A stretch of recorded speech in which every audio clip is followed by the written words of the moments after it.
Hello दोस्तों, कैसे हो आप सभी। आशा करती हूँ आप सभी स्वस्थ होंगे। मैं आप सभी का अपने चैनल हिंदी क्लासेस में बहुत बहुत स्वागत करती हूँ। तो आप सभी को पता है भाई, मैंने आप सभी के लिए हिंदी साहित्य की क्लासेस स्टार्ट कर रखी है। पहली इकाई हमने ख़त्म कर ली है।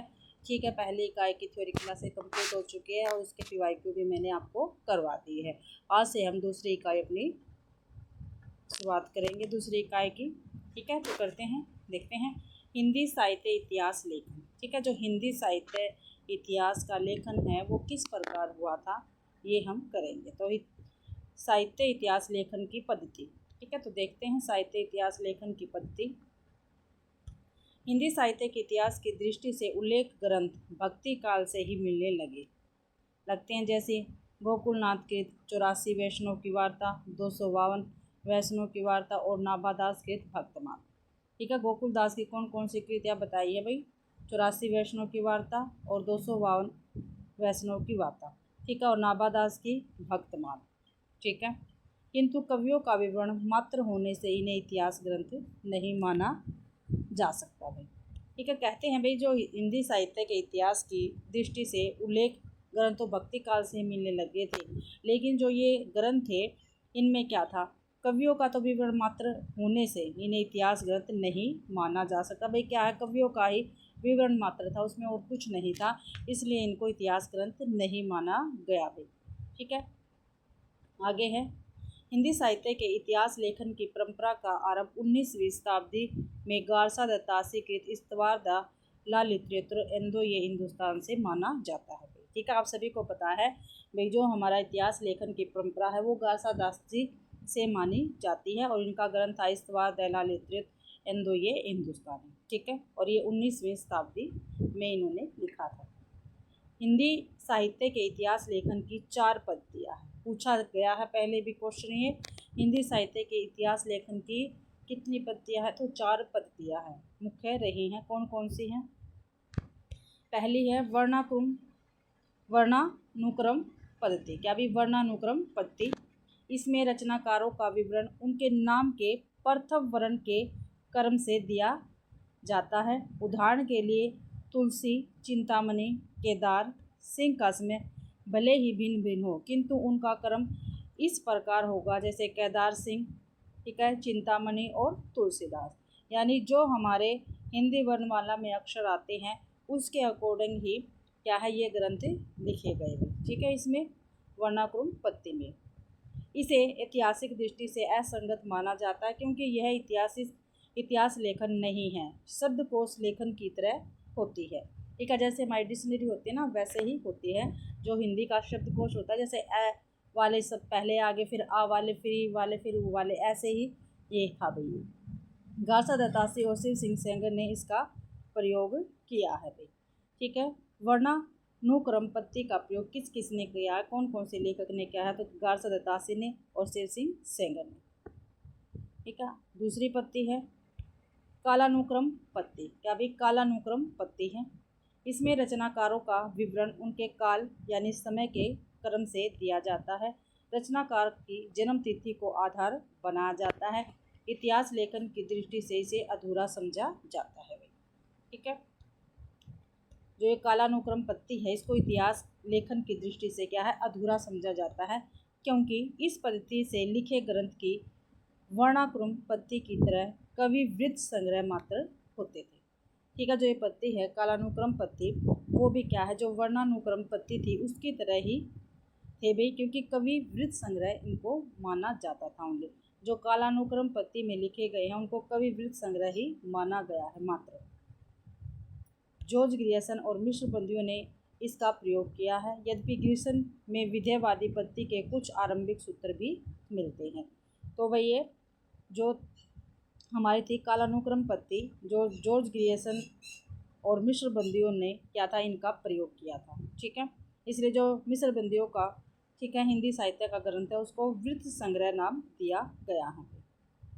ठीक है, मिश्र बंधु विनोद जो है इनको। आगे है वैज्ञानिक पद्धति, इसमें ग्रंथकार निरपेक्ष एवं तटस्थ रहकर तथ्य संकलन कर उसे क्रमबद्ध रूप में प्रस्तुत करता है। ठीक है, इसमें जो ग्रंथकार है वो भाई ना तो किसी का पक्ष लेता है ना किसी के पक्ष में बोलता है, और भाई एक ही जैसे घूम घूम कर अपने उस गंतव्य को क्या है कंप्लीट करता है, ठीक है, और किसमें क्रमबद्ध रूप में प्रस्तुत करता था। इतिहास लेखन सिर्फ तथ्य संकलन की नहीं बल्कि उनकी व्याख्या एवं विश्लेषण की भी मांग करता है, अतः इस पद्धति को भी अपरिपक्व माना जाता है। फोर्थ है विधेयवादी पद्धति। कौन सी भी विधेयवादी पद्धति? फ्रेंच विद्वान तेन ने इसे सुव्यवस्थित सिद्धांत के रूप में स्थापित किया है, ठीक है। जो फ्रेंच विद्वान तेन जी हैं, इन्होंने भाई इसे सुव्यवस्थित सिद्धांत के रूप में स्थापित किया। तेन ने इस पद्धति को 3 शब्दों के माध्यम से स्पष्ट किया है। किसको भाई? विधेयवादी पद्धति को। वो शब्द देखते हैं कौन कौन से हैं। तो पहला है जाति, वातावरण और सन विशेष। कौन कौन से है? जाति, वातावरण, सन विशेष। इस पद्धति के अनुसार किसी भी साहित्य के इतिहास को समझने के लिए उससे संबंधित जातीय परंपराओं, राष्ट्रीय और सामाजिक वातावरण एवं सामयिक परिस्थितियों का अध्ययन विश्लेषण आवश्यक है, ठीक है। किसके अकॉर्डिंग है ये? विधेयवादी पद्धति के अकॉर्डिंग है भाई। जाति, वातावरण और सन विशेष पूछा भी ये क्वेश्चन जाता है। जो भाई फ्रेंच विद्वान तेन हैं, इन्होंने विधेयवादी पद्धति के को 3 शब्दों के विधेयवादी पद्धति के भी 3 शब्द कौन कौन से इन्होंने माने हैं। तो कौन कौन से वो 3 शब्द जो इन्होंने माने हैं विधेयवादी पद्धति के अकॉर्डिंग? तो जाति, वातावरण और सन। आगे है इसे इतिहास लेखन की व्यापक, स्पष्ट एवं विकसित पद्धति माना गया। किसे? विधेयवादी पद्धति को भाई। इतिहास लेखन की भी ये व्यापक पद्धति है, स्पष्ट है और विकसित है, क्योंकि इसके द्वारा साहित्य की विकास प्रक्रिया को बहुत कुछ स्पष्ट किया जा सकता है। हिंदी में सर्वप्रथम रामचंद्र शुक्ल ने इस पद्धति का प्रयोग किया था, ठीक है। तो भाई हिंदी में सबसे पहले जो विधेयवादी पद्धति है इसका प्रयोग रामचंद्र शुक्ल जी ने किया था। उनके बाद रामस्वरूप चतुर्वेदी, बच्चन सिंह आदि प्रख्यात साहित्य इतिहासकारों ने इस पद्धति को आगे बढ़ाया। यह तथ्य उनके निम्नलिखित उद्धरणों से स्पष्ट होता है, और जो ये उद्धरण है काफ़ी महत्वपूर्ण भी पेपर में अक्सर पूछे जाते हैं।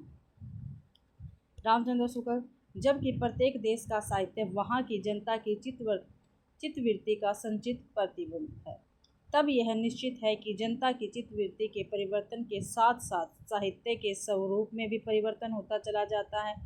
आदि से अंत तक इन्हीं चित्तवृत्तियों की परंपरा को परखते हुए साहित्य परंपरा के साथ उनका सामंजस्य दिखाना ही साहित्य का इतिहास कहलाता है। जनता की चित्तवृत्ति बहुत कुछ राजनीतिक, सामाजिक, सांप्रदायिक तथा धार्मिक परिस्थितियों के अनुसार होती है, और ये काफ़ी महत्वपूर्ण कथन अभी पेपर में अक्सर पूछा जाता है। तो ये रामचंद्र शुक्ल जी का कथन है, विधेयवादी पद्धति के अकॉर्डिंग ये कथन दिया गया है।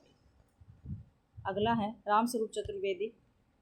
कवि का काम यदि दुनिया में ईश्वर के कामों को न्यायोचित ठहराना है, तो साहित्य के इतिहासकार का काम है कि कवि के कामों को साहित्य इतिहास की विकास प्रक्रिया में न्यायोचित दिखा सकना। तो अभी रामस्वरूप चतुर्वेदी जी का कथन है विधेयवादी पद्धति के अकॉर्डिंग। आगे साहित्य इतिहास दर्शन। जिस प्रकार साहित्य की परंपरा का अध्ययन साहित्य इतिहास लेखन के माध्यम से किया जाता है, उसी प्रकार साहित्य इतिहास लेखन में उसकी परंपराओं का अध्ययन साहित्य इतिहास दर्शन से किया जाता है, ठीक है। क्या कहा गया है? जिस प्रकार साहित्य की परंपरा का अध्ययन किससे किया जाता है? साहित्य इतिहास लेखन से। उसी प्रकार साहित्य इतिहास लेखन व उसकी परंपरा का अध्ययन साहित्य इतिहास दर्शन से किया जाता है। साहित्य इतिहास दर्शन से अभिप्राय साहित्य के इतिहास लेखन में प्रयुक्त दृष्टिकोणों एवं विचारों का अध्ययन करने वाले विषय से है। क्या भी जो साहित्य इतिहास दर्शन है उसका क्या अभिप्राय है? उसका अभिप्राय भी साहित्य के इतिहास लेखन में प्रयुक्त दृष्टिकोणों एवं विचारों का अध्ययन करने वाले विषयों से है, ठीक है। हिंदी में नलिन विलोचन शर्मा ने इस तरह का उल्लेख ग्रंथ लिखा है, साहित्य इतिहास दर्शन। तो साहित्य इतिहास दर्शन किसका ग्रंथ है? नलिन विलोचन शर्मा का दर्शन। मैनेजर पांडे का इतिहास एवं साहित्य दृष्टि भी इसी प्रकार का ग्रंथ है। किस प्रकार का भाई? साहित्य इतिहास दर्शन, ठीक है, इस प्रकार का है भाई। मैनेजर पांडे का कौन सा है? इतिहास एवं साहित्य दृष्टि भाई, ये इनका ही ग्रंथ है मैनेजर पांडे का। आगे साहित्य इतिहास दर्शन का संबंध इतिहास दर्शन से है। ठीक है, जो साहित्य इतिहास दर्शन है इसका संबंध भी इतिहास दर्शन से है। इतिहास दर्शन के जनक को लेकर मतभेद हैं। कॉलिंगवुड के अनुसार वाल्तेयर समानता इन्हें ही माना जाता है। आगे देखते हैं। प्रोफेसर वाल्स के अनुसार, किसके? वाल्स के अनुसार विको, ठीक है, वाल्स के अनुसार विको। वाल्तेयर के अनुसार इतिहास दर्शन इतिहास के चिंतन की विधि है। जो वाल्तेयर जी है इनके अनुसार भाई इतिहास दर्शन क्या है? ये एक इतिहास के चिंतन की विधि है। क्या भाई? इतिहास के चिंतन की विधि है इतिहास दर्शन वाल्तेयर के अनुसार। ठीक है, इसमें इतिहासकार ऐतिहासिक घटनाओं को दोहराने की बजाय उनके विषय में चिंतन करता है। इसमें क्या है, जो इतिहासकार है वो ऐतिहासिक घटनाओं को दोहराने की बजाय क्या है, उस पर वही चिंतन करता है। ठीक है, उस पर विचार विमर्श करता है। कॉलिंगवुड के अनुसार इतिहास का दर्शन इतिहास और इतिहासकार के विचारों को पारस्परिक तालमेल है। ठीक है, जो कॉलिंगवुड थे इनके अनुसार भाई इतिहास का दर्शन क्या है, इतिहास और इतिहासकार के विचारों का पारस्परिक तालमेल होता है। आगे है रामचंद्र ने भी यहाँ पे है सॉरी। इतिहास दर्शन के संदर्भ में हिगेल के विचार परिवर्तन माने जाते हैं। ठीक है, प्रोफेसर वॉल्स, ये काफ़ी महत्वपूर्ण है भाई, पेपर में पूछे जाते हैं। वॉल्सवेयर परिकल्पनात्मक दर्शन के संस्थापक है। जो प्रोफेसर वॉल्स है वो कौन क्या है भाई? जो परिकल्पनात्मक दर्शन है उसके संस्थापक है ये। हिगेल के अनुसार इतिहास घटनाओं का संकलन भर नहीं है। क्या भाई?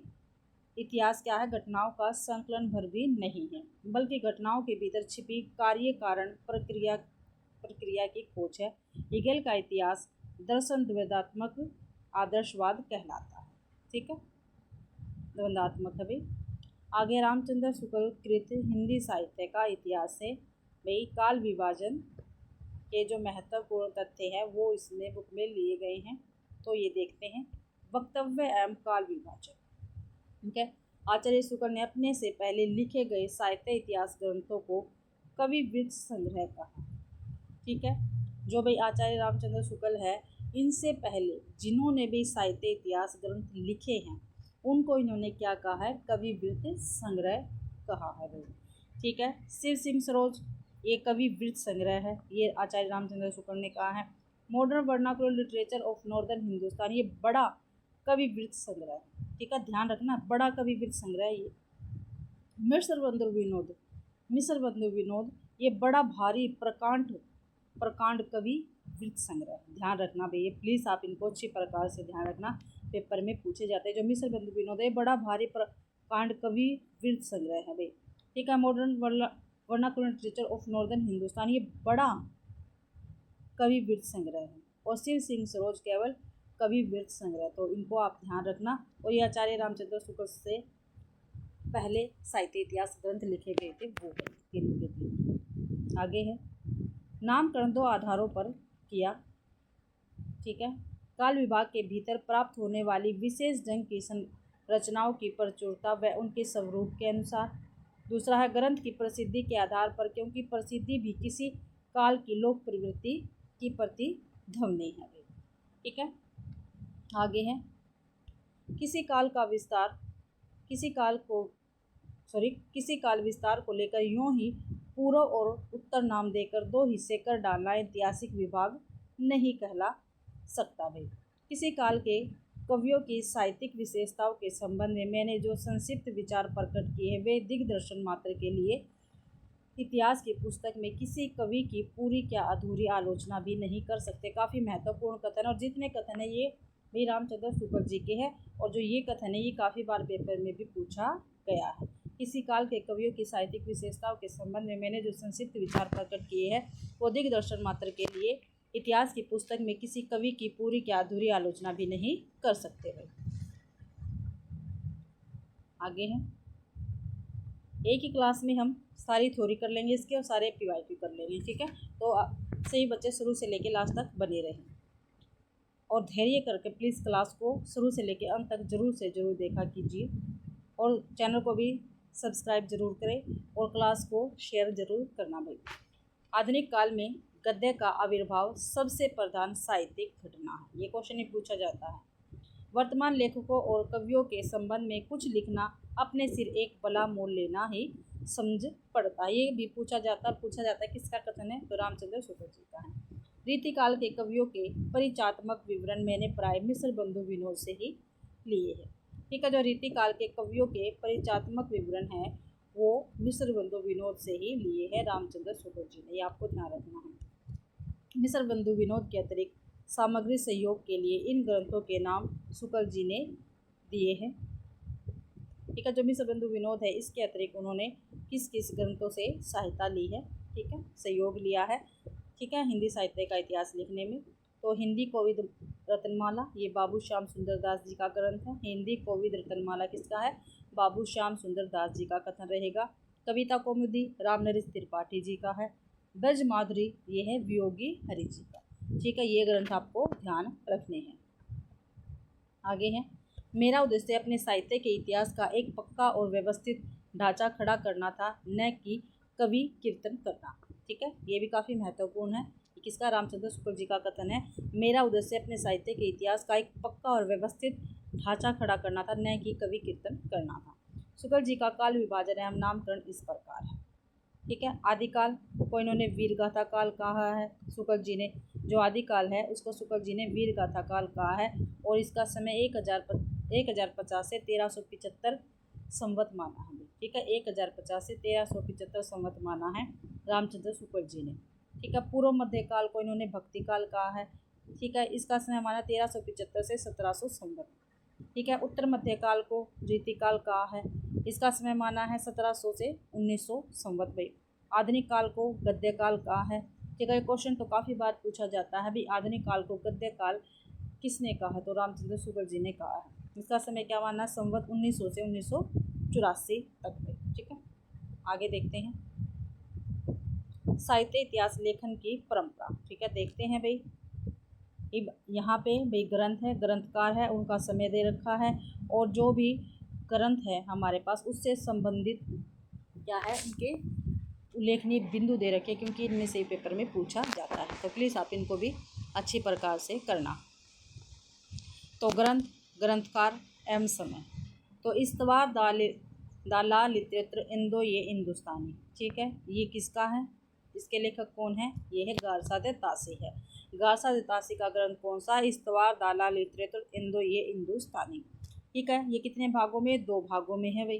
ठीक है, प्रथम भाग 1839 में प्रकाशित हुआ और द्वितीय भाग 1847 ईस्वी में प्रकाशित हुआ था, ये आपको ध्यान रखना है। दूसरा संस्करण, ठीक है, 1871 में आया, जिसमें 3 खंड कर दिए गए थे। ठीक है, जो इस्तवार दाला लिटरेचर है इसका दूसरा संस्करण भी 1871 में आया था और इसके भी 3 खंड कर दिए गए थे। ठीक है, अब इसके बारे में देखते हैं क्या कुछ उल्लेखनीय बिंदु हैं। इसमें उर्दू और हिंदी के 738 कवियों का विवरण है। कितने कवियों का वर्णन है भी, 738। उर्दू वाले भी है और हिंदी कवि भी है इसमें। ठीक है, उनके अंग्रेजी वर्ण के क्रम से दिया गया है। ठीक है, और जो अंग्रेजी वर्ण है उनके क्रम में इनको दिया गया है वर्णमाला के अकॉर्डिंग भी। केवल 72 कवि हिंदी से संबंधित है। ठीक है, 72 कवि तो भाई किसके हैं, हिंदी के हैं, और जितने बच गए 732 में से 72 को अगर माइनस करेंगे तो भाई कितने बचेंगे, कितने बचेंगे बताइए आप, तो 66 बच गए। नहीं हो गए ना, तो इतने कवि उर्दू के थे, ओनली 72 कवि हिंदी के थे। यह फ्रेंच भाषा में लिखा गया है। जो इस्तवार दाला लिटरेचर इंदो हिंदुस्तानी है ये फ्रेंच भाषा में लिखा गया, ये आपको ध्यान रखना है, काफ़ी बार पूछा जाता है। भी गारसा दे तासी ने जो ग्रंथ लिखा था उसकी भाषा क्या थी, तो क्या थी, फ्रेंच पे। और ये भी पूछ लिया जाता है गारसा दे तासी कौन सी भाषा के भी लेखक है, तो फ्रेंच पे। एंदोई का अर्थ है हिंदवी, एंदोई का क्या अर्थ है, हिंदवी यानी हिंदी, और हिंदुस्तान का हिंदुस्तानी का अर्थ है हिंदुस्तान यानी उर्दू। इसे ब्रिटेन और आयरलैंड की प्राच्य साहित्य अनुवाद समिति की ओर से पेरिस में प्रकाशित किया गया। तो कहाँ पे प्रकाशित किया गया था भाई, इसे ब्रिटेन और आयरलैंड की प्राच्य साहित्य अनुवाद समिति की ओर से पेरिस में प्रकाशित किया गया था। ध्यान रखना आपको, इसमें काल विभाजन और नामकरण का कोई प्रयास नहीं हुआ। ठीक है, जो 1187 जी का ग्रंथ था, इसमें काल विभाजन और नामकरण का कोई प्रयास नहीं हुआ।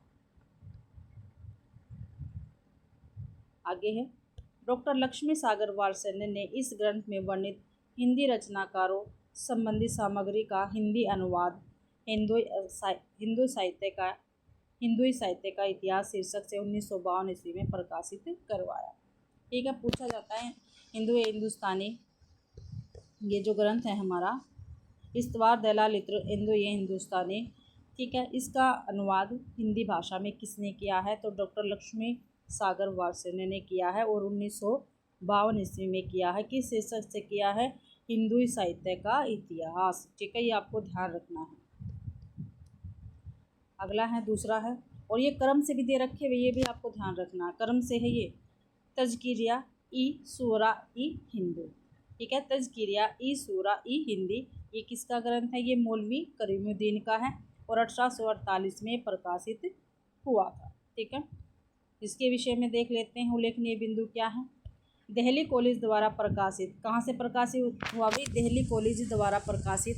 ठीक है, इस ग्रंथ में 104 कवियों का विवरण दिया गया है। इसमें 62 कवि ही हिंदी के हैं। ठीक है, तो 104 कवियों का विवरण दिया गया, लेकिन क्या है, 62 कवि ही केवल हिंदी के थे इसमें। इस ग्रंथ का महत्व इस बात में है कि इसमें सर्वप्रथम काल विभाजन का ध्यान रखा गया। ठीक है, काल विभाजन का ध्यान इसी ग्रंथ में रखा गया था, किंतु नामकरण नहीं किया गया, नामकरण नहीं हुआ था। इसे तबकाशुवारा भी कहा जाता है। क्या भी? तबकाशुवारा भी कहा जाता है। किसको? तज़किया ई सूरा ई हिंदी को। आगे है भाषा काव्य संग्रह। भाषा काव्य संग्रह के लेखक कौन है? ये है महेश दत्त शुक्ल। कौन है? महेश दत्त शुक्ल है और 1873 ईस्वी में ये प्रकाशित हुआ था। इसके विषय में देख लेते हैं। यह हिंदी भाषा में लिखा गया प्रथम हिंदी साहित्य इतिहास संबंधी ग्रंथ है। ठीक है, यह नवल किशोर प्रेस लखनऊ से प्रकाशित हुआ था। ठीक है, भाषा काव्य संग्रह। ठीक है, भाषा काव्य संग्रह नवल किशोर प्रेस लखनऊ से क्या है? प्रकाशित हुआ था। महेश दत्त शुक्ल जी का ये ग्रंथ है, 1873 में प्रकाशित हुआ था और ये हिंदी भाषा में लिखा गया प्रथम हिंदी साहित्य इतिहास संबंधी ग्रंथ है। आगे हैं शिव सिंह सरोज। शिव सिंह सरोज भाई शिव सिंह सेंगर का ग्रंथ है। ठीक है, ये शिव सिंह सरोज किसका? शिव सिंह सेंगर का ग्रंथ है। ये 1883 ईस्वी में प्रकाशित हुआ था और नवल किशोर प्रेस लखनऊ से प्रकाशित हुआ था। नवल किशोर प्रेस लखनऊ से प्रकाशित हुआ था 1873 ईस्वी में शिव सिंह सरोज, और इसके लेखक कौन है? शिव सिंह सेंगर। इसके विषय में देख लेते हैं क्या कुछ, और काफ़ी महत्वपूर्ण है भाई ये अक्सर पेपर में पूछे जाते हैं ये पॉइंट, इसलिए मैं आपको करवा रही हूँ और काफ़ी महत्वपूर्ण पॉइंट है ये। इस ग्रंथ में सर्वप्रथम 1000 से ज़्यादा यानी 1003 भाषा कवियों का विवरण दिया गया है। इसी से यह बाद के इतिहासकारों के लिए आधार भी रहा है। कितने हैं भाई? 1003 यानी लगभग 1000 से ज़्यादा। ठीक है, इसके पूर्वार्ध में 838 कवियों की रचनाओं के नमूने तथा उत्तरार्ध में 1003 कवियों का जीवन परिचय दिया गया है। ठीक है, पूर्वार्ध में तो क्या है? 838 कवियों की रचनाएं दी गई है और उत्तरार्ध में क्या है? 1003 कवियों का जीवन परिचय दिया गया है।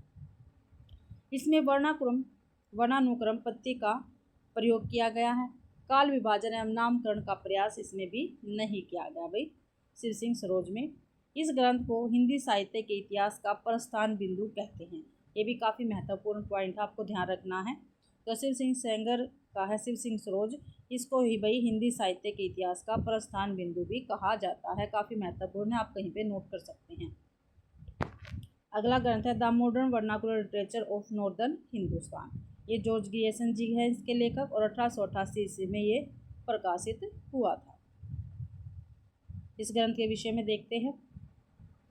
इसका प्रकाशन एशियाटिक सोसाइटी ऑफ बंगाल की पत्रिका के विशेषांक के रूप में हुआ था। ये काफ़ी महत्वपूर्ण और काफ़ी बार पूछा गया है। ठीक है, इस ग्रंथ का प्रकाशन कहाँ पे हुआ था? एशियाटिक सोसाइटी ऑफ बंगाल की पत्रिका के विशेषांक के रूप में हुआ था। बहुत से विद्वानों ने इसे सही अर्थों में हिंदी साहित्य का पहला इतिहास ग्रंथ माना है। इसमें सर्वप्रथम हिंदी साहित्य का भाषा की दृष्टि से क्षेत्र निर्धारित करते हुए हिंदी के इतिहासकारों को संस्कृत, पाली, प्राकृत एवं अरबी फारसी मिश्रित उर्दू से पृथक किया गया था। इसमें पहली बार कवियों को काल कर्मानुसार वर्गीकृत करते हुए उनकी प्रवृत्तियों को उद्घाटित भी किया गया। संपूर्ण ग्रंथ 12 अध्यायों में विभक्त है। ठीक है, जो मिस्र बंधु है वो भी मिस्र बंधु नहीं है, द मॉडर्न वर्नाकुलर लिटरेचर है। ये संपूर्ण 12 अध्यायों में विभक्त है। इसके शुरुआती 11 अध्याय भिन्न भिन्न काल के सूचक है। शुरुआती 11 अध्यायों का नामकरण भी किया गया है और इसमें जो इनका नामकरण इसमें से भी क्वेश्चन पेपर में पूछे गए हैं भाई। इसमें कुल 952 कवियों को शामिल किया गया। कितने भी 952 कवि हैं। इसमें से 886 कवियों के विवरण का आधार शिव सिंह सरोज है। ठीक है, दो मॉडर्न वर्नाकुलर लिटरेचर है। ठीक है, गारसा दत्तासी का।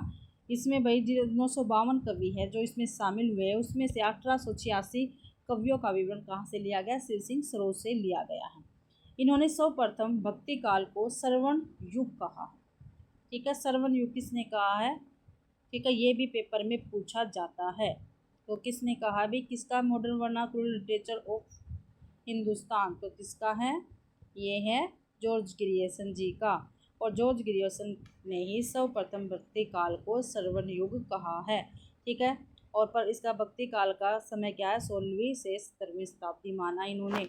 डॉक्टर किशोरी लाल गुप्ता ने इसका अनुवाद हिंदी साहित्य का प्रथम इतिहास के नाम से 1957 में लिटरेचर ऑफ हिंदुस्तान का जो अनुवाद है हिंदी में वो किसने किया? किशोरी लाल गुप्ता ने किया। और किस नाम से किया?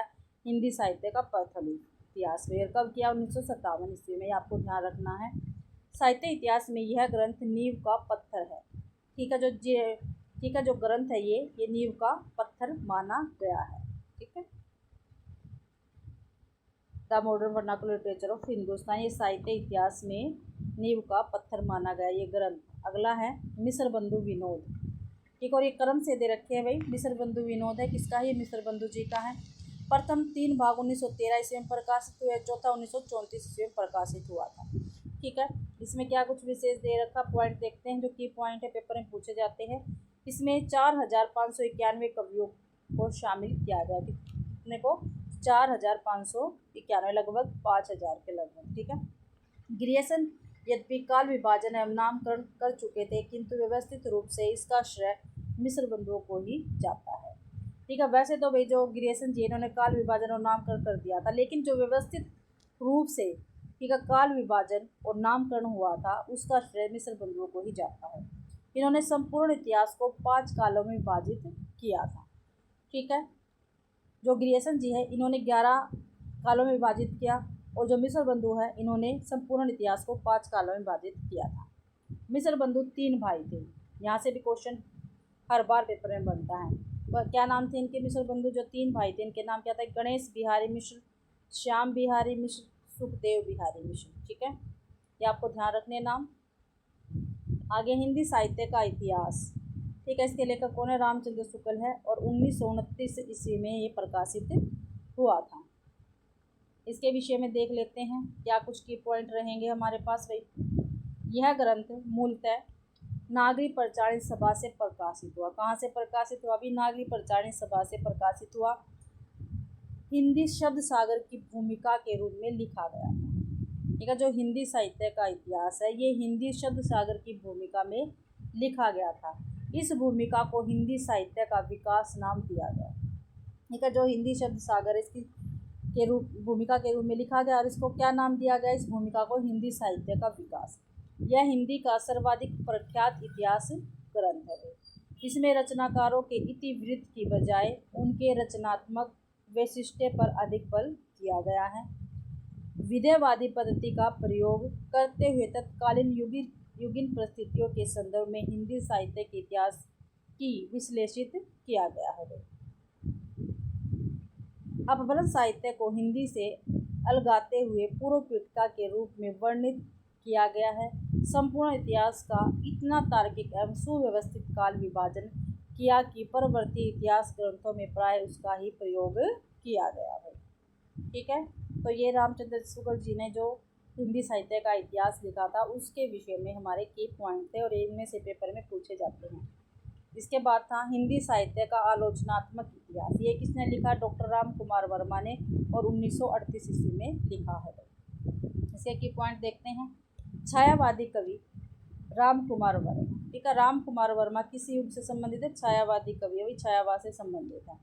द्वारा रचित इस इतिहास ग्रंथ में उनकी काव्यात्मक भाषा ने पाठकों को आकर्षित किया। ठीक है, किसको? किन्होंने? काव्यात्मक भाषा जो थी उन उसके कारण क्या है, जो पाठक थे, पढ़ने वाले थे, वो आकर्षित हुए। अपनी विस्तृत सामग्री, उसके आकर्षण, प्रस्तुति एवं भाषा के कारण या ग्रंथ प्रभाव छोड़ने में सफल रहा। इसमें सिर्फ आदिकाल व भक्ति काल तक की अवधि को ही स्थान मिला है, आगे का भाग वे नहीं लिख पाए। ठीक है, जो राम कुमार वर्मा भाई, इन्होंने आदिकाल और भक्ति काल ही इसमें लिया है, आगे का विभाग नहीं लिख पाए थे वे। ठीक है, 693 ईस्वी से 1693 ईस्वी तक ही, ठीक है, जो हिंदी साहित्य का आलोचनात्मक इतिहास है, ठीक है, वो लिखा गया है और राम कुमार वर्मा ने लिखा था 693 ईस्वी से 1693 ईस्वी तक। आगे निर्गुण ज्ञानाश्री शाखा को संत काव्य धारा और निर्गुण प्रेमाश्री शाखा को सूफी काव्य नाम दिया। ठीक है, किन्होंने नाम दिया? ये राम कुमार वर्मा ने नाम दिया, आपको ध्यान रखना है। इसमें अपभ्रंश साहित्य के बड़े हिस्से को भी शामिल कर संधिकाल शीर्षक के अंतर्गत प्रस्तुत किया। ठीक है, वर्मा जी ने इसी से आदिकाल को संधिकाल एवं चारणकाल कहा है। भाई पूछा जाता है ना, संधिकाल और चारणकाल नाम किसने दिया है? तो राम कुमार वर्मा ने दिया है आदिकाल को। तो आपको ये ध्यान रखना, तभी मैंने आपके लिए थ्योरी क्लासें चलाई है। अगर हम थ्योरी क्लासें करके क्वेश्चन आंसर करेंगे तो हमारा ज़्यादा अच्छी प्रकार से तैयारी होगी। आगे हिंदी साहित्य की भूमिका 1940 ईस्वी, हिंदी साहित्य उद्भव और विकास 1952 ईस्वी, हिंदी साहित्य का आदिकाल 1952 ईस्वी। ये सभी ग्रंथ हजारी प्रसाद द्विवेदी जी के हैं और ये तीनों के तीनों ग्रंथ काफ़ी महत्वपूर्ण हैं। हिंदी साहित्य की भूमिका 1940 ईस्वी में प्रकाशित हुई, हिंदी साहित्य उद्भव और विकास 1952 में प्रकाशित हुआ, हिंदी साहित्य का आदिकाल ये 1952 में प्रकाशित हुआ और इसके लेखक कौन है? हजारी प्रसाद द्विवेदी जी रहेंगे। आगे है भाई, हजारी प्रसाद द्विवेदी ने कोई स्वतंत्र इतिहास ग्रंथ नहीं लिखा। ठीक है, ये काफ़ी महत्वपूर्ण पॉइंट है। जो हजारी प्रसाद द्विवेदी, इन्होंने कोई भी स्वतंत्र इतिहास ग्रंथ नहीं लिखा, किंतु उल्लेखित तीनों ग्रंथ साहित्य इतिहास संबंधी ही है एवं इनमें एक निश्चित साहित्य इतिहास दृष्टि भी मिलती है। आचार्य द्विवेदी इतिहास को परंपरा के विकास के रूप में व्याख्यायित करते हैं। जो आचार्य द्विवेदी जी है वो इतिहास को परंपरा के विकास के रूप में इन्होंने व्याख्या की है। भाई इन्होंने विश्व भारती के गैर हिंदी भाषी साहित्य जिज्ञासुओं को हिंदी साहित्य से परिचित करवाने हेतु व्याख्यान दिए थे। उन्हें ही संशोधित परिवर्तित कर हिंदी साहित्य की भूमिका नामक ग्रंथ तैयार किया। काफ़ी महत्वपूर्ण पॉइंट है, दोबारा से देखते हैं। इन्होंने क्या किया था? जो आचार्य द्विवेदी जी, इन्होंने विश्व भारती के गैर हिंदी भाषी साहित्य भाषी साहित्य जिज्ञासुओं को हिंदी साहित्य से परिचित करवाने हेतु, ठीक है, जो जिज्ञासु थे भाई हिंदी साहित्य में ऐसा क्या कुछ है, उनसे परिचित करवाने के लिए ये क्या है व्याख्यान दिए थे।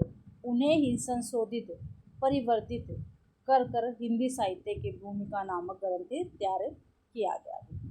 ठीक है, आदिकाल का स्वरूप निर्धारण, भक्ति काल के उदय की पृष्ठभूमि, पूर्ववर्ती सिद्धांतों से भक्तिकालीन संत काव्य धारा का संबंध, उद्घाटन, हिंदी सूफी काव्य का आधार, संस्कृत प्राकृत अपभ्रंश की काव्य परंपराओं को मानना आदि उनके साहित्य इतिहासकार के रूप में उपलब्धियां है।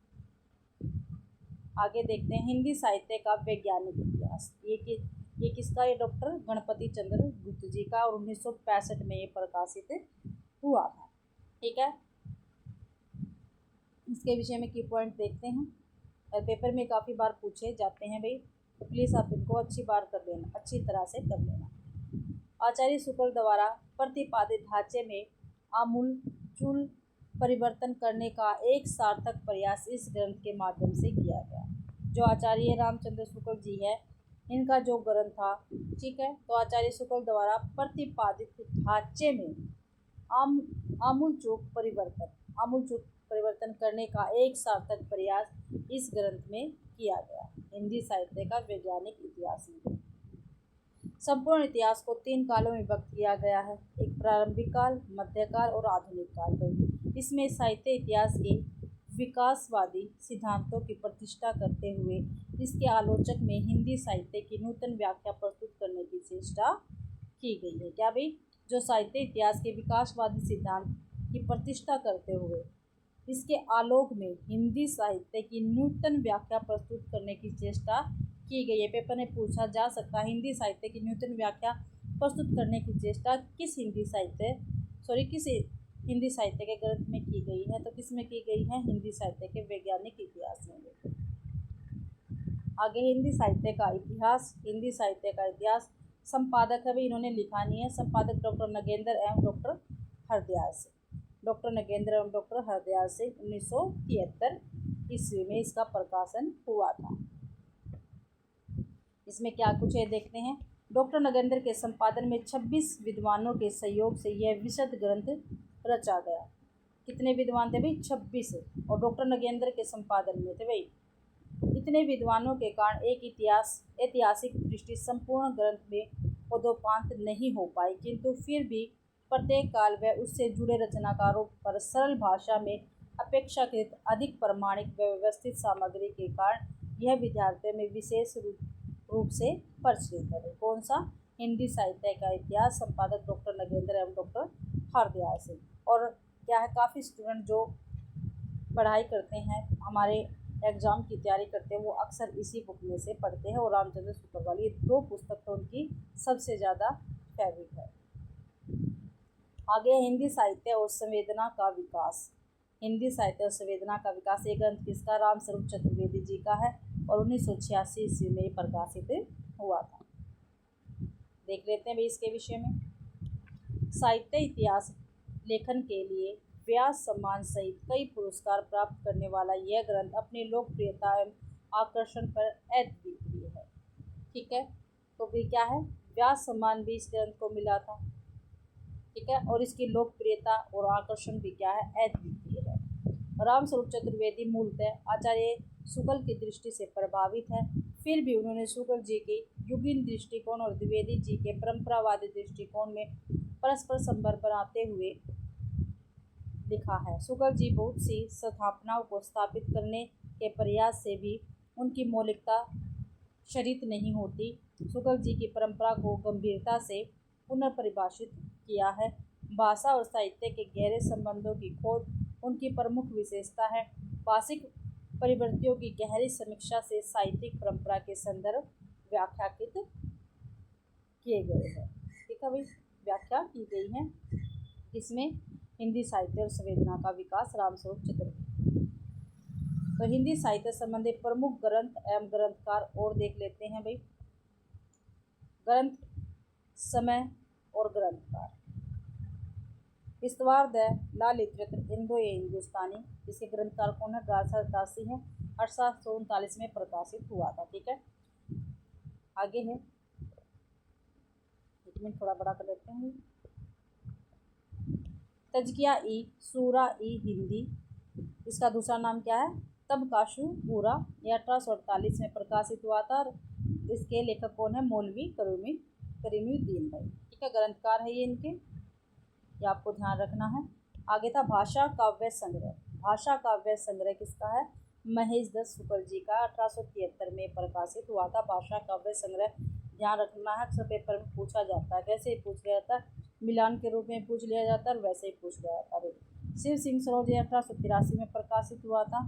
ठीक है, शिव सिंह सेंगर इसके ग्रंथकार हैं। The modern vernacular literature of northern Hindustan 1888 में प्रकाशित हुआ था और जॉर्ज ग्रियर्सन जी का है ये। हिंदी कोविद रत्नमाला, 2 भाग है इसके, एक 1919 में और एक 1914 में। श्याम सुंदर दास जी का ग्रंथ है। मिश्र बंधु विनोद 1913 में प्रकाशित हुआ, ये मिश्र बंधु जी का ग्रंथ है। ए स्केच ऑफ हिंदी लिटरेचर, ये 1917 में एडविन ग्रिव्स का है, ये भी काफ़ी बार पेपर में पूछा गया है। स्केच ऑफ हिंदी लिटरेचर 1917 में प्रकाशित हुआ था और एडविन ग्रिफ्स का है। A history of Hindi literature 1920 में प्रकाशित हुआ था। हिस्ट्री ऑफ हिंदी लिटरेचर 1920 में प्रकाशित हुआ FE का है ये ग्रंथ। ठीक है, हिंदी साहित्य विमर्श ये 1923 में प्रकाशित हुआ और पद्मलाल पुन्नालाल बख्शी जी का ये रहेगा। आगे है ब्रज माधुरी सार 1923 में प्रकाशित हुआ, वियोग हरि का है। इसका भी वियोगी हरि का है। हिंदी भाषा का विकास 1924 ईस्वी में प्रकाशित हुआ, श्याम सुंदर दास का है ये। सुकवि सरोज 1927 में प्रकाशित हुआ, गौरी शंकर द्विवेदी जी का है। कविता कौमुदी 1928 में प्रकाशित हुआ, राम नरेश त्रिपाठी जी का ग्रंथ है ये। हिंदी साहित्य का इतिहास 1929 में प्रकाशित हुआ, रामचंद्र शुक्ल जी का है। हिंदी भाषा एवं साहित्य 1930 में प्रकाशित हुआ। ठीक है, श्याम सुंदर दास का। कौन सा? हिंदी भाषा और साहित्य, श्याम सुंदर दास का। हिंदी साहित्य का विवेचनात्मक इतिहास 1930 सूर्यकांत शास्त्री जी का है।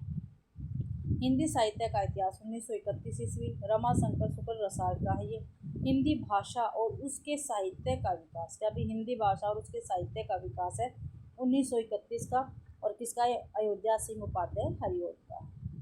अगला क्वेश्चन आगे है हिंदी साहित्य का संक्षिप्त इतिहास 1931 में नंद दुलारे वाजपेयी ठीक है संकलन करता है और मूल लेखक इसके श्याम सुंदर दास। हिंदी साहित्य का इतिहास 1932 ब्रज रतन दास के ग्रंथकार रहेंगे। हिंदी साहित्य 1933 संपादक डॉक्टर धीरेन्द्र वर्मा है। आगे ग्रंथ भाई आधुनिक हिंदी साहित्य का इतिहास, ये किसका? ये कृष्ण शंकर शुक्ल जी का है और 1934 में इसका प्रकाशन हुआ है। साहित्य की झांकी गौरी शंकर सत्येंद्र की है, ये 1936 में प्रकाशित हुआ था ग्रंथ। पुरातत्व निबंधावली ये राहुल संस्कृत्यान जी का ग्रंथ है, ये 1939 में प्रकाशित हुआ था। हिंदी साहित्य का सुबोध इतिहास ये किसका? गुलाब राय का है और 1937 में प्रकाशित हुआ था भाई। ठीक है, हिंदी साहित्य का संक्षिप्त इतिहास गोपाल लाल खन्ना का, ये 1938 में प्रकाशित हुआ था। हिंदी साहित्य का आलोचनात्मक इतिहास 1938 में प्रकाशित हुआ था और डॉक्टर राम कुमार वर्मा का काफ़ी महत्वपूर्ण है। राजस्थानी साहित्य की रूपरेखा 1939 में प्रकाशित हुआ ये ग्रंथ और एक इसका मोतीलाल मेनारिया का है। मोतीलाल मेनारिया का ये भी पेपर में काफ़ी बार पूछा गया है।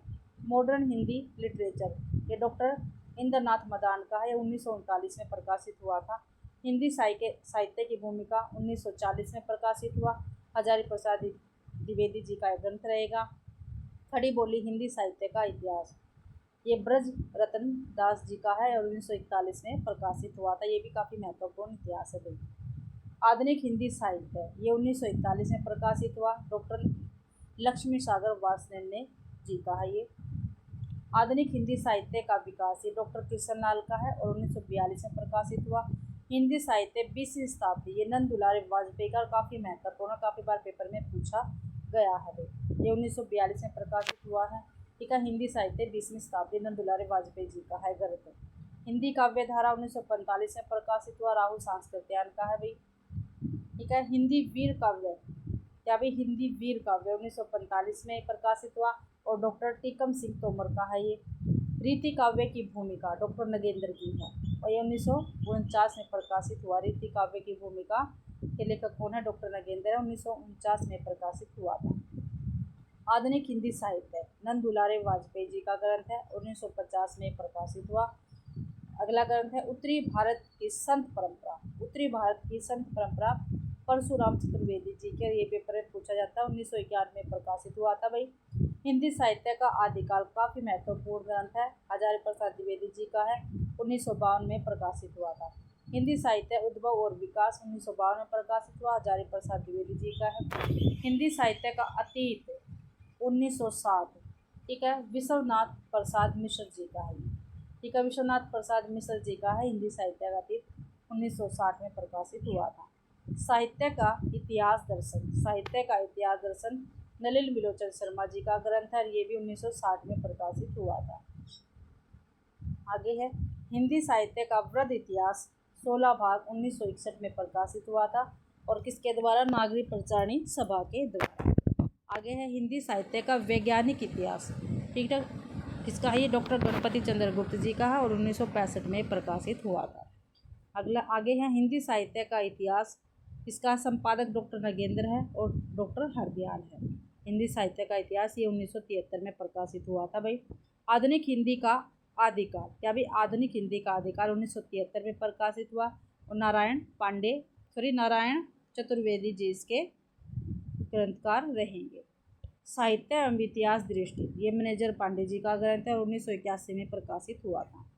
हिंदी साहित्य का सरल इतिहास काफ़ी महत्वपूर्ण है, ये भी, ये विश्वनाथ त्रिपाठी जी का है। इसका हिंदी साहित्य का सरल इतिहास किसका? विश्वनाथ त्रिपाठी जी का है, 1985 में प्रकाशित हुआ था। हिंदी साहित्य और संवेदना का विकास, ये रामस्वरूप चतुर्वेदी जी का है, 1986 में प्रकाशित हुआ। ये हिंदी साहित्य का समीक्षात्मक इतिहास प्रोफेसर वासुदेव सिंह का है, 1993 में प्रकाशित हुआ था। हिंदी साहित्य का दूसरा इतिहास, ये भी काफ़ी महत्वपूर्ण इतिहास है, बच्चन सिंह का है और 1996 में प्रकाशित हुआ था। हिंदी साहित्य का आधा इतिहास, ये भी काफ़ी महत्वपूर्ण इतिहास है और सुमन राजे जी का है, 2003 में प्रकाशित हुआ था। हिंदी साहित्य का मौखिक इतिहास, ये संपादक इसके नीलाम है और 2004 में प्रकाशित हुआ था। हिंदी साहित्य का विवेचन परक इतिहास, ये मोहन अवस्थी का है।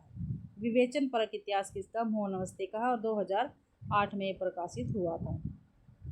हिंदी साहित्य का परिचयात्मक इतिहास, ये भागीरथ मिश्र जी का है, 2010 में ये प्रकाशित हुआ था।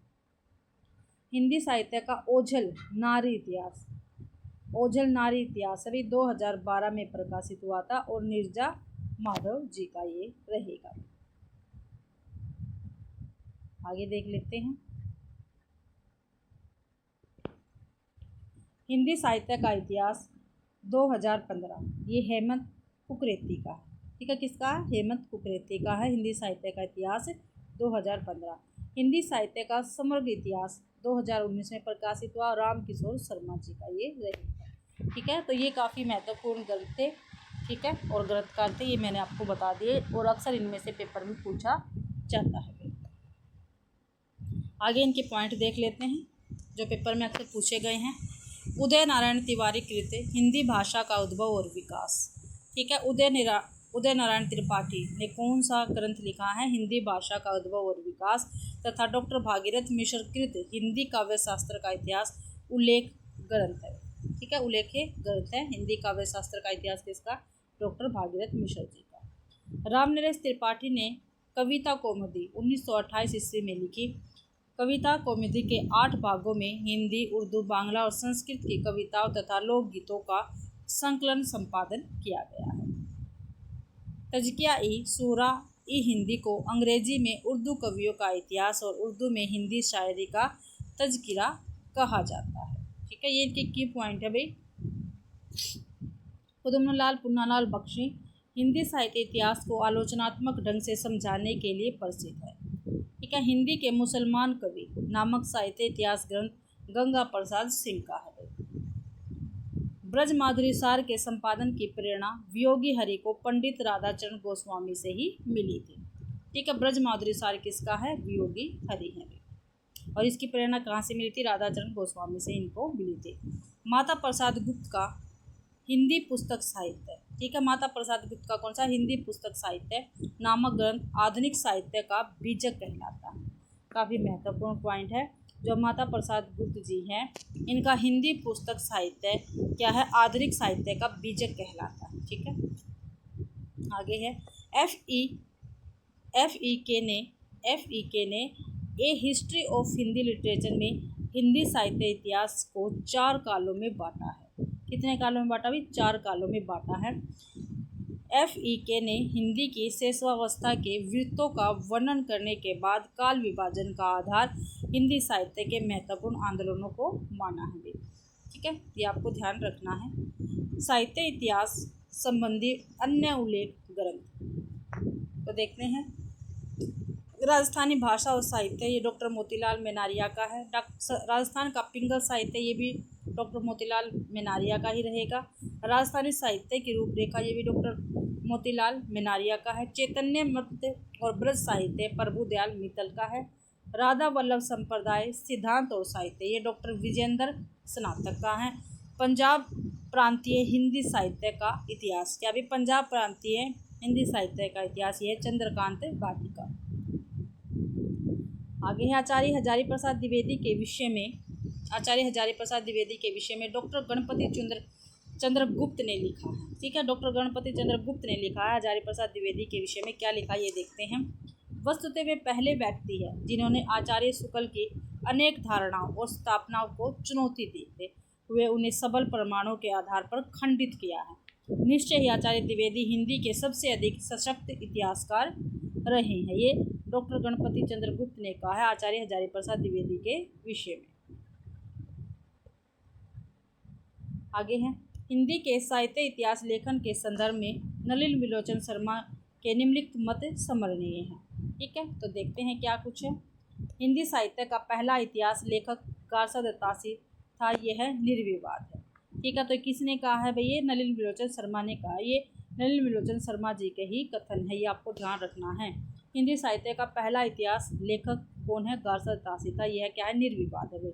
हिंदी के विधेयवादी साहित्य इतिहास के आदम प्रवर्तक शुक्ल जी नहीं, प्रयुक्त कौन है, ग्रियर्सन है, ये भी नलिन विलोचन शर्मा ने ही कहा है। आगे है भाई नामकरण। ठीक है, हिंदी साहित्य का काल विभाजन और नामकरण। ठीक है, इसके बाद हम क्या है क्वेश्चन आंसर करेंगे, तो देख लेते हैं। जॉर्ज ग्रियर्सन का काल विभाजन एवं नामकरण। ठीक है, जॉर्ज ग्रियर्सन जी ने जो अपने हिंदी इतिहास ग्रंथ में, ठीक है, जो लिखा था इन्होंने, वो काल विभाजन इन्होंने किया था, वो यहाँ पर है। तो और इसमें से काफ़ी बार क्वेश्चन पूछे गए हैं, सीधा सीधा पेपर में पूछ लिए जाते हैं। जॉर्ज ग्रियर्सन का काल विभाजन एवं नामकरण देखते हैं। चारणकाल, ठीक है, एक चारणकाल है सन, और इन्होंने 11 काल विभाजन किए, ध्यान रखना है। पहला है चारणकाल सन 700 से 1300 ईस्वी। ठीक है, 15वीं सदी का धार्मिक पुनर्जागरण। तीसरा है मलिक मोहम्मद जायसी का प्रेम काव्य। चौथा है ब्रज का कृष्ण काव्य, इसका टाइम दिया है समय इसका सन 1500 से 1600 ईस्वी, ब्रज का कृष्ण काव्य। मुगल दरबार तुलसीदास। फिर है रीति काव्य सन 1580 से 1692 तक। तुलसीदास के अन्य प्रवृत्ति सन 1600 से 1700 ईस्वी। 18वीं शताब्दी सन 1700 से 1800 ईस्वी। कंपनी के शासन में हिंदुस्तान सन 1800 से 1857। विक्टोरिया के शासन में हिंदुस्तान तो सन 1857 से 1867। ठीक है, तो ये काल विभाजन और नामकरण भाई जॉर्ज ग्रियर्सन जी ने, ठीक है, अपने ग्रंथ में किया है, ये आपको ध्यान रखना है, इसमें से पेपर में पूछा जा सकता है। ठीक है, ऐसे पूछ लिया जाएगा। जो भाई ब्रज का कृष्ण काव्य है, ठीक है, वो जॉर्ज ग्रियर्सन के काल विभाजन के अकॉर्डिंग कौन से स्थान पर रखा गया है, तो किस पे रखा गया है, 4th पर, ये आपको ध्यान रखना है, ऐसे पेपर में क्वेश्चन पूछे जाते हैं। अब है मिस्र बंदियों का काल विभाजन। इन्होंने 5 प्रकार से काल विभाजन और नामकरण किया है मिस्र बंधुओं ने। तो पहले प्रारंभिक काल, पूर्व प्रारंभिक काल, समय सीमा संवत 700 से 1343 विक्रम संवत।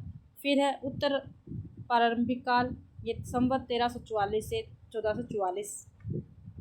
फिर दूसरा है माध्यमिक काल, पूर्व माध्यमिक काल संवत 1445 से 1560। प्रौढ़ माध्यमिक काल संवत 1561 से 1680। फिर है अलंकृत काल, पूर्व अलंकृत काल सन 1681 से संवत 1681 से विक्रम संवत 1690 तक। उत्तरालंकृत काल संवत 1791 से संवत 1679 तक। परिवर्तन काल, इसका समय सीमा 4th स्थान पे रखा परिवर्तन काल को, संवत 1890 से 1925 विक्रम संवत अब तक। वर्तमान काल संवत 1626 विक्रम संवत से अब तक। तो ये मिस्र बंधुओं द्वारा किया गया काल विभाजन है, इनका पेपर में पूछे जाते हैं। ठीक है, ऐसे पूछे जाते हैं। पूर्व प्रारंभिक काल, ठीक है, जो नामकरण है वो किसने किया है और इसकी समय, इसका जो काल विभाजन का समय है वो क्या है, तो ऐसे क्वेश्चन पूछे जाते हैं। अब है आचार्य रामचंद्र शुक्ल जी का काल विभाजन, इसको देखते हैं। वीर गाथा काल आदिकाल को कहा इन्होंने, समय सीमा 1050 से 1375 विक्रम संवत। ठीक है, पूर्व मध्यकाल को भक्ति काल कहा है, संवत 1375 से 1700 विक्रम संवत। ठीक है, रीतिकाल को, रीतिकाल उत्तर मध्यकाल को कहा भाई संवत 1700 से 1900 विक्रम संवत। ठीक है, और आधुनिक काल को इन्होंने गद्य काल कहा है, संवत 1600 से 1984 विक्रम संवत। आगे है डॉक्टर राम कुमार वर्मा का काल विभाजन एवं नामकरण। ठीक है। डॉक्टर राम कुमार वर्मा ने जो काल विभाजन किया और नामकरण किया है वो इस प्रकार है, देखते हैं। पहला प्रारंभिक काल, 2 भाग किए इन्होंने, एक संधि काल, दूसरा चारण काल। ठीक है। संधि काल संवत 1750 से 1000 विक्रम संवत और चारण काल 1000 विक्रम संवत से 1375 विक्रम संवत पे। ठीक है। तो ये पूछा जाता है ना, आदिकाल को संधि काल और चारण काल किसने कहा, तो राम कुमार वर्मा ने ही कहा है। ठीक है। और प्रारंभिक काल का है 2 भाग कर दिया, संधि काल और चारण काल। फिर भक्ति काल, इसकी समय सीमा 1375 से 1700 विक्रम संवत, रीति काल की 1700 से 1900 विक्रम संवत और आधुनिक काल संवत 1900 विक्रम संवत से अब तक। ठीक है। तो ये भी राम कुमार वर्मा ने काल विभाजन और नामकरण किया।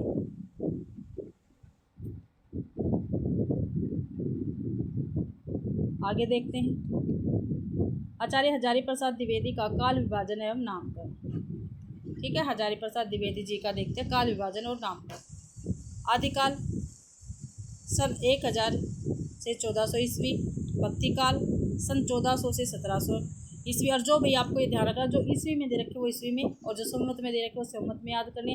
लेकिन फिर भी पेपर में भाई संवत वाले ईस्वी में पूछ ले जाते हैं और इसी वाले संवत में, तो आपको अच्छी प्रकार से ध्यान से आपको याद करना और पेपर में अच्छी प्रकार से ध्यान से आपको लिखना है। रीति काल सन 1700 से 1800 ईस्वी, आधुनिक काल सन 1801 से अब तक। गणपति चंद्रगुप्त का काल विभाजन एवं नामकरण देखते हैं। प्रारंभिक काल सन 1184 से 1350, पूर्व मध्यकाल सन 1350 से 1600 ईस्वी, उत्तर मध्यकाल सन 1600 ईस्वी से 1857 ईस्वी, आधुनिक काल सन 1857 से अब तक। आगे है डॉक्टर नगेंद्र द्वारा संपादित ग्रंथ हिंदी साहित्य का इतिहास का काल विभाजन देखते हैं। आदिकाल 7वीं शताब्दी के मध्य से 14वीं शताब्दी के मध्य तक, भक्ति काल 14वीं शताब्दी के मध्य से 17वीं शताब्दी के मध्य तक, रीति काल 17वीं शताब्दी के मध्य से 19वीं शताब्दी के मध्य तक, आधुनिक काल 19वीं शताब्दी के मध्य से अब तक। और पूर्ण जागरण काल कहा इन्होंने भारतेंदु युग, 1857 से 1900, जागरण सुधार काल द्विवेदी युग 1900 से 1918 तक कहा भाई। ठीक है। छायावादी युग 1918 से 1938, समय सीमा देख लेना। छायोत्तर काल भाई, प्रगति प्रयोग काल 1938 से 1953, नवलेखन काल 1953 से अब तक। फिर है राम स्वरूप चतुर्वेदी का काल विभाजन देखते हैं और नामकरण का। चतुर्वेदी जी ने अपने इतिहास ग्रंथ में आचार्य शुक्ल के काल विभाजन की स्वीकृति कुछ संशोधनों के साथ इस प्रकार करते हैं। आदिकाल को इन्होंने वीर गाथा काल कहा है, सन 1000 से 1350। पूर्व मध्यकाल भक्ति काल को कहा है इन्होंने, नहीं, पूर्व मध्यकाल को भक्ति काल इन्होंने कहा 1350 से 1650 ईस्वी तक। उत्तर मध्यकाल को रीति काल कहा है, सन 1650 से 1850 ईस्वी तक। आधुनिक काल को गद्य काल कहा है, सन 1850 से अब तक। डॉक्टर बच्चन सिंह का काल विभाजन एवं नामकरण। आदिकाल को अपभ्रंश काल कहा है। ठीक है। बच्चन सिंह ने भक्ति काल का समय सीमा दी है 1400 से 1650 ईस्वी तक, रीति काल की समय सीमा 1650 से 1857 सॉरी भाई, आधुनिक काल सन 1857 से अब तक। तो ये भाई क्या है, इन्होंने जितने भी हमारे इतिहास ग्रंथकार हैं उन्होंने क्या है काल विभाजन किया है और नामकरण। ठीक है। तो यहाँ पे कुछ एक लाइन लिख रखी है, काफ़ी महत्वपूर्ण है। ठीक है। वो मैं आपको करवाना चाहती हूँ। ठीक है। इसमें से संभावना पेपर में कुछ पूछा जाए। आचार्य हजारी प्रसाद द्विवेदी का काल विभाजन उनकी पुस्तक हिंदी साहित्य उद्भव और विकास पर आधारित है। ठीक है। जो ऊपर हजारी प्रसाद द्विवेदी जी ने काल विभाजन और नामकरण किया है वो कहाँ से है, उद्भव और विकास। ठीक है। हिंदी साहित्य की जो उनकी पुस्तक है वहाँ से है। इसमें रीति काल का निश्चित काल विभाजन नहीं, इस पुस्तक के अनुसार 15वीं से 17वीं, चलो इसको रहने देते हैं। क्वेश्चन आंसर अब हम करते हैं। ठीक है। अब हमारे क्वेश्चन आंसर है।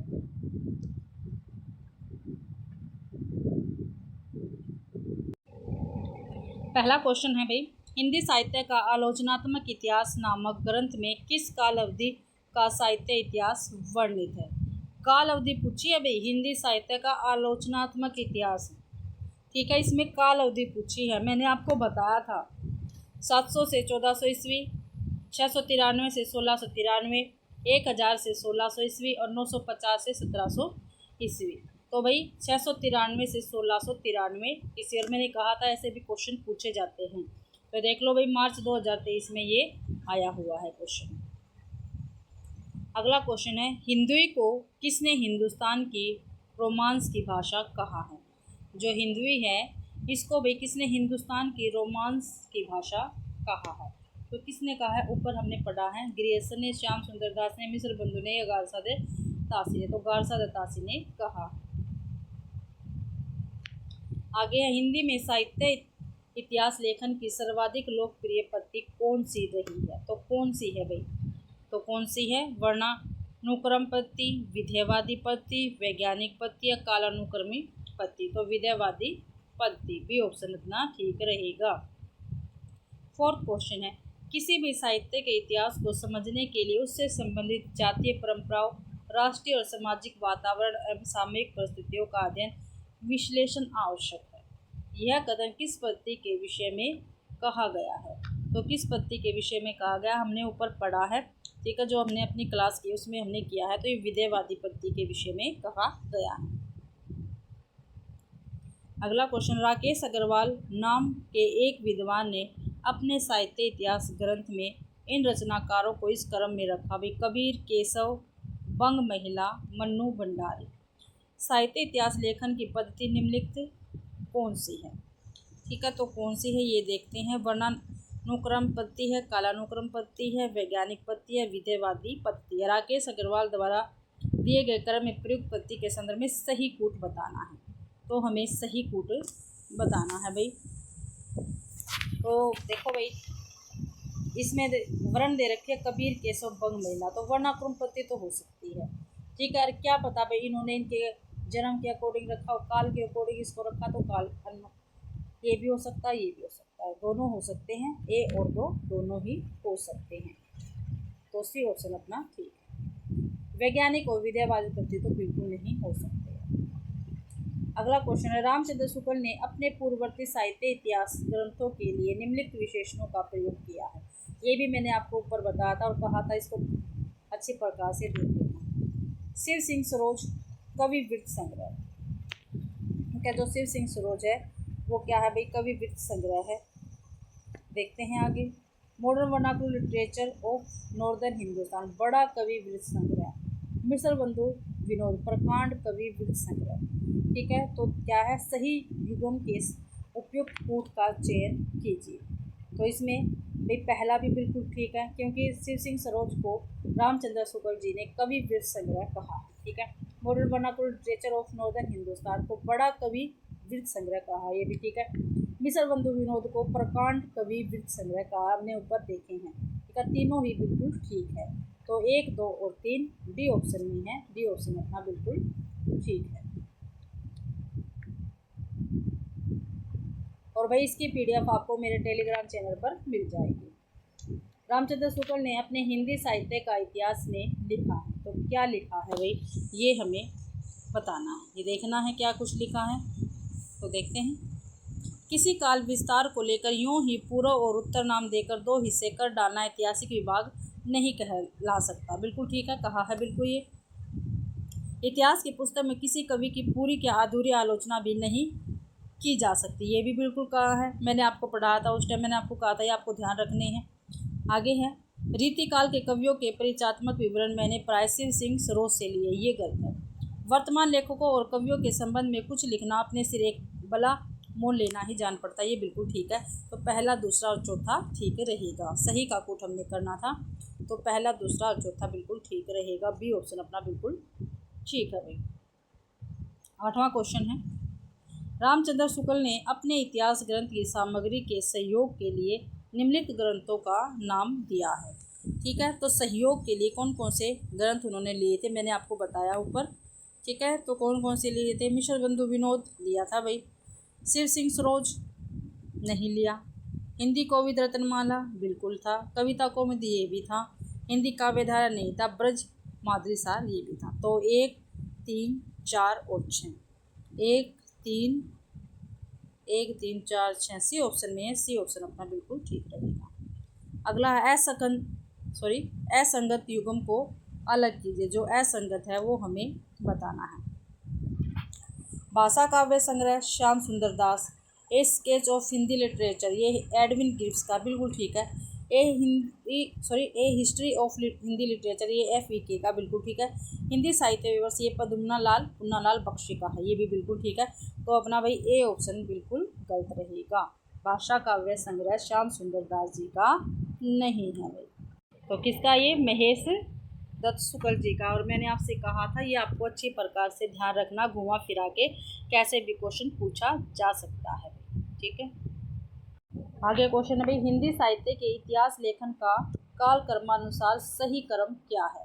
तो भाई काल क्रमानुसार सही क्रम बताना है। तो हजारी प्रसाद द्विवेदी नहीं, मिश्र बंधु, रामचंद्र शुक्ल, राम कुमार वर्मा। तो पहले तो भाई मिश्र बंधु विनोद आएंगे, फिर रामचंद्र शुक्ल जी आएंगे, फिर राम कुमार वर्मा आएंगे, फिर आएंगे हजारी प्रसाद द्विवेदी। तो देखते हैं, मिश्र बंधु सबसे पहले हैं, फिर रामचंद्र शुक्ल हैं, कुमार वर्मा, हजारी प्रसाद द्विवेदी। तो इनके ग्रंथों के आधार पर, इतिहास है ना, इतिहास लेखक, तो इनके जो हिंदी साहित्य के इतिहास है उनके अकॉर्डिंग। तो मिश्र बंधु विनोद जी का भाई 1931 में इनका प्रकाशन हुआ था, मिश्र बंधु विनोद का। और रामचंद्र शुक्ल जी का जो हिंदी साहित्य का इतिहास है उनका 1929 में, राम कुमार वर्मा का आलोचनात्मक इतिहास 1938 में, हजारी प्रसाद द्विवेदी का 1940, ठीक है। मिश्र बंधुओं में कौन नहीं है, मैंने कहा था ना ये आप याद करना, ये भी क्वेश्चन बनता है, कौन नहीं है। तो सुखदेव बिहारी ये तो है, श्याम बिहारी ये भी है, गणेश बिहारी भी है, लेकिन कृष्ण बिहारी नहीं है। बी ऑप्शन अपना ठीक रहेगा। मिश्र बंधुओं में भी कृष्ण बिहारी मिश्र नहीं है, सुखदेव है, श्याम है, गणेश है। आगे है क्वेश्चन, गारसा दत्तासी ने हिंदुस्तानी साहित्य का इतिहास किस भाषा में लिखा है। मैंने कहा था ना पूछा जाता है, तो फ्रांसीसी भाषा में लिखा था भाई। आगे निम्नलिखित इतिहास ग्रंथों का काल क्रमानुसार सही क्रम क्या है। काल क्रमानुसार पूछा है, तो हिंदी साहित्य का आलोचनात्मक इतिहास, हिंदी साहित्य की भूमिका, हिंदी साहित्य का इतिहास, या मिश्र बंधु विनोद। तो सबसे पहले आएगा मिश्र बंधु विनोद। क्या आएगा भाई, मिश्र बंधु विनोद आएगा। फिर हिंदी साहित्य का इतिहास, फिर हिंदी साहित्य का आलोचनात्मक इतिहास, ठीक है। तो हमारा भाई डी ऑप्शन बिल्कुल ठीक रहेगा, मिश्र बंधु विनोद, ठीक है। फिर हिंदी साहित्य का इतिहास, हिंदी साहित्य का आलोचनात्मक इतिहास, हिंदी साहित्य की भूमिका। जो हमारे पास पहले क्वेश्चन आया था वही था। मिश्र बंधु विनोद का प्रकाशन कब हुआ था, 1931 में, ठीक है। हिंदी साहित्य का इतिहास का 1929 में, आलोचनात्मक इतिहास 1938 में, ठीक है। और हिंदी साहित्य की भूमिका 1940। मिश्र बंधु विनोद किसका, मिश्र बंधु जी का है। हिंदी साहित्य का इतिहास रामचंद्र शुक्ल का है। हिंदी साहित्य का आलोचनात्मक इतिहास राम कुमार वर्मा का है। और हिंदी साहित्य की भूमिका हजारी प्रसाद द्विवेदी की रहेगी। अगला क्वेश्चन है, निम्नलिखित रचनाओं को उनके रचनाकारों के साथ सुमेलित करना है, ठीक है। तो सुमेलित करते हैं। हिंदी साहित्य की भूमिका भी हमने ऊपर देखी किसकी है, हजारी प्रसाद द्विवेदी की है, तो 1 का 2। हिंदी साहित्य का आलोचनात्मक इतिहास राम कुमार वर्मा का भी हमने ऊपर देखा है, बी का 4। हिंदी साहित्य का दूसरा इतिहास किसका है, ये बच्चन सिंह का है, तो डी का 3। उत्तरी भारत की संत परंपरा, जो उत्तरी भारत की संत परंपरा ये किसके, परशुराम चतुर्वेदी जी की रहेगी, तो 2, 4, 1, 3 देखते हैं, 2, 4, 1, 3, 2, 4, 1, 3, तो ये बी ऑप्शन हमारा ठीक रहेगा। शिव सिंह सरोज का प्रकाशन कब हुआ, तो भाई थोड़ा सा ब्लर है, मैं बता देती हूँ। शिव सिंह सरोज जो है इसका प्रकाशन 1883 ईस्वी में हुआ था। कब हुआ था, 1883 ईस्वी में शिव सिंह सरोज का प्रकाशन हुआ था। पहले भी मैंने आपको ये ऊपर सारा करवाया। आगे है क्वेश्चन 7वां, विलक्षण बात यह है कि आधुनिक गद्य साहित्य की परंपरा का प्रवर्तन नाटक से हुआ। तभी विलक्षण बात यह है कि आधुनिक गद्य साहित्य की परंपरा का प्रवर्तन नाटक से हुआ है। उपयुक्त कथन किस इतिहासकार का है, तो हजारी प्रसाद द्विवेदी का, रामचंद्र शुक्ल का, बच्चन सिंह का, या रामस्वरूप चतुर्वेदी का है। तो ये भाई ये कथन रामचंद्र शुक्ल जी का रहेगा। विलक्षण बात यह है कि आधुनिक गद्य साहित्य की परंपरा का प्रवर्तन नाटक से हुआ है, तो रामचंद्र शुक्ल जी का कथन रहेगा। अगला क्वेश्चन है, मलिक मोहम्मद जायसी की प्रेम कविता। मलिक मोहम्मद जायसी की प्रेम कविता हिंदी साहित्य के इतिहास का काल विभाजन और नामकरण करते हुए उपयुक्त नामकरण किस साहित्य इतिहासकार ने सुझाया, मैंने आपको बताया था ऊपर। तो जॉर्ज अब्राहम ग्रिसन, रामचंद्र शुक्ल, हजारी प्रसाद द्विवेदी, गणपति चंद्र गुप्त। तो ए ऑप्शन अपना बिल्कुल ठीक रहेगा, जॉर्ज अब्राहम ग्रिसन ने ये नामकरण दिया है। अगला क्वेश्चन है, 700-800 वर्षों की संचित ज्ञान राशि सामने लगी हुई थी, पर ऐसी निर्दिष्ट सारणियों की उद्भावना नहीं हुई थी जिसके अनुसार सुगमता से इस प्रभुत सामग्री का वर्गीकरण होता। भिन्न भिन्न शाखाओं के हजारों कवियों की केवल कालक्रम से गुथी उपयुक्त वृत्तमालाएं साहित्य के इतिहास के अध्याय में कहाँ तक सहायता पहुँचा सकती थी। सारे रचना काल को केवल आदि, मध्य, पूर्व, उत्तर इत्यादि खंडों में आंख मूंद कर बांट देना, यह भी ने देखा कि खंड के भीतर क्या है और क्या आता है क्या नहीं, किसी वृत्त संग्रह को इतिहास नहीं बना सकता। तो साहित्य इतिहास लेखन के संबंध में उपयुक्त बातें किस आलोचक की है, तो मैंने आपको ये भी करवाया था, तो रामचंद्र शुक्ल जी की है। तो तभी कहते हैं थोड़ी क्लास करके अगर हम क्वेश्चन आंसर करेंगे तो हम जल्दी जल्दी अपने क्वेश्चनों को निपटा देंगे। ठीक है, अच्छी प्रकार से हमारे क्वेश्चन हमें याद भी हो जाएंगे। अगला है ब्रज का कीर्तन संप्रदाय। हिंदी साहित्य के इतिहास का काल विभाजन और नामकरण करते हुए उपयुक्त नामकरण निम्नलिखित में से किस साहित्य इतिहासकार ने सुझाया है, तो किसने सुझाया है? जॉर्ज ग्रियर्सन ने सुझाया है। 11वां क्वेश्चन है, निम्नलिखित में से किसके मतानुसार इतिहास की व्याख्या द्वंद्वात्मक पत्ति के आधार पर होनी चाहिए, तो किसके अनुसार भाई? हीगल के अनुसार। हीगल के अनुसार भी, ठीक है, किसके? हीगल के अनुसार, हमने ऊपर भी देखी है। अगला क्वेश्चन है, निम्नलिखित में से इतिहास दर्शन से मूलतः संबंधित विचारक है। इतिहास दर्शन से मूलतः संबंधित विचारक कौन है भाई? ये हमें बताना है। वोल्टेयर है, हीरोतम है, विको है या कांट है, तो वोल्टेयर रहेंगे। ठीक है, इतिहास दर्शन से संबंधित विचारक। ठीक है, तो भाई इसी के साथ आज की अपनी क्लास कंप्लीट होती है। आशा करती हूँ भाई आप सभी को क्लास पसंद आई होगी। अगर आप सभी को क्लास पसंद आती है तो प्लीज़ वीडियो को ज़्यादा से ज़्यादा शेयर करें, लाइक करें और कमेंट करना बिल्कुल भी ना भूलें भाई। और चैनल को भी सब्सक्राइब ज़रूर करें। टेलीग्राम चैनल को भी ज्वाइन करें। क्लास का PDF आपको वहीं पर मिलेगा। ठीक है, और आप सभी का क्लास देखने के लिए बहुत बहुत धन्यवाद।